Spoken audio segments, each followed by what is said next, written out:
Disons qu'en fait, l'engouement pour la salsa depuis près de 20 ans ou un peu plus de 20 ans n'a jamais réellement diminué. Les gens se sont orientés plus ou moins vers des styles, vers des sensibilités musicales. Même l'émergence de la bachata en est un exemple, qui vient de la bachata qui vient de la République dominicaine. Mais au final, la communauté des aficionados, comme on les appelle, reste quand même globalement grandissante. Les anciens, ils continuent à venir de façon épisodique, mais ils restent affiliés à ce mouvement. Et après, chaque année, on a quand même de nouveaux passionnés qui émergent.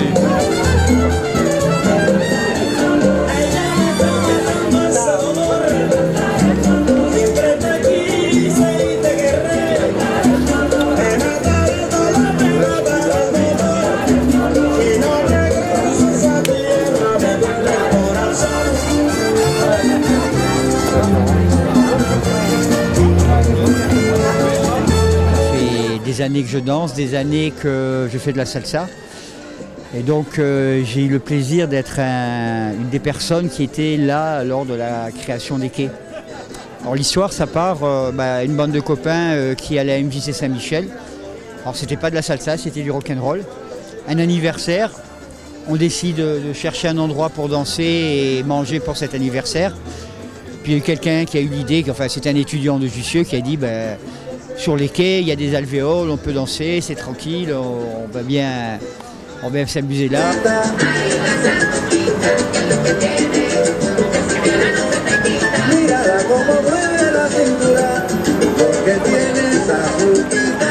Je suis en fait en train de réaliser un documentaire sur les quais de salsa, parce que en fait, je me suis intéressé l'an dernier à quelqu'un qui fréquentait cet endroit.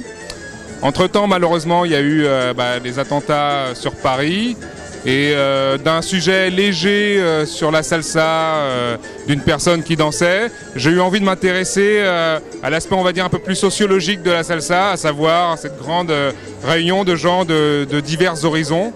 Et j'ai trouvé matière, en fait, en venant ici, en interviewant régulièrement les gens, à montrer quelque part qu'on pouvait encore vivre ensemble, se réunir autour de mouvements conviviaux comme cela. Et pour moi, ça symbolise vraiment ce qu'on pourrait appeler, ce qui est un peu galvaudé, mais ce qu'on pourrait appeler le vivre ensemble.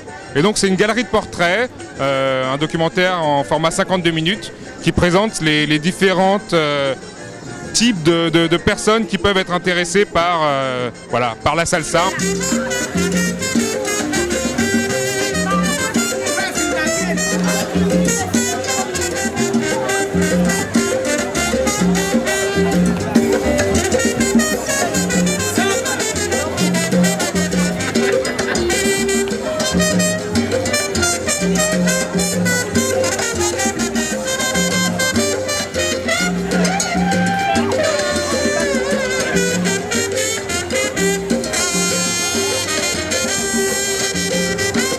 Enfin, bon, la salsa, de toute façon, c'est tout public.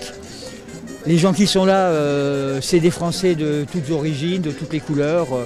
Des Français, entre guillemets, je dis d'origine pour leurs parents, africaines, d'origine antillaise, il y a beaucoup d'Antillais.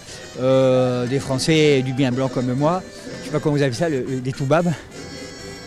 Voilà, et puis des gens qui arrivent fraîchement arrivés, des gens, des étudiants africains, des étudiants de tous les pays, il y a des anglos, des anglo-saxons, donc des américains, des anglais.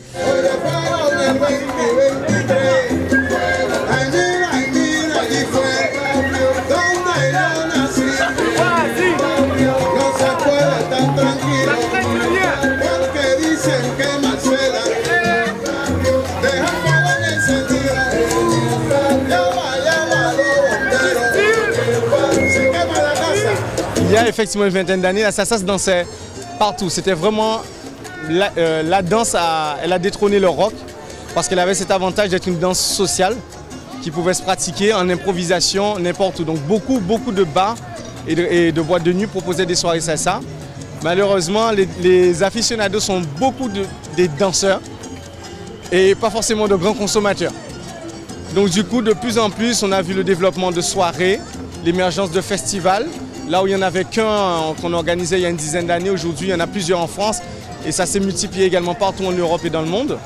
Donc aujourd'hui, pendant l'été, on retrouve les quais qui sont ouverts à tous, qui permettent à tout le monde de découvrir un peu cette activité. Mais toute l'année, on a quand même des soirées dansantes qui sont organisées dans différents endroits. Alors, pour ne pas les citer, le Barrio Latino, le O'Sullivan en particulier pour un style. Il y a eu d'autres endroits où, en fonction des sensibilités, on va danser la cubaine, on va danser la portoricaine, on va danser la kizomba, on va danser la bachata. Mais quoi qu'il en soit, ça reste fédérateur. Et même si certains préfèrent tel style musical ou pas, on reste affilié et lié par ce même mouvement. Donc il y a plein d'endroits où danser. Il faut juste taper sur les sites, sur Internet, sortir danser à Paris, à Marseille, à Bordeaux, où que ce soit, et on en trouve toujours.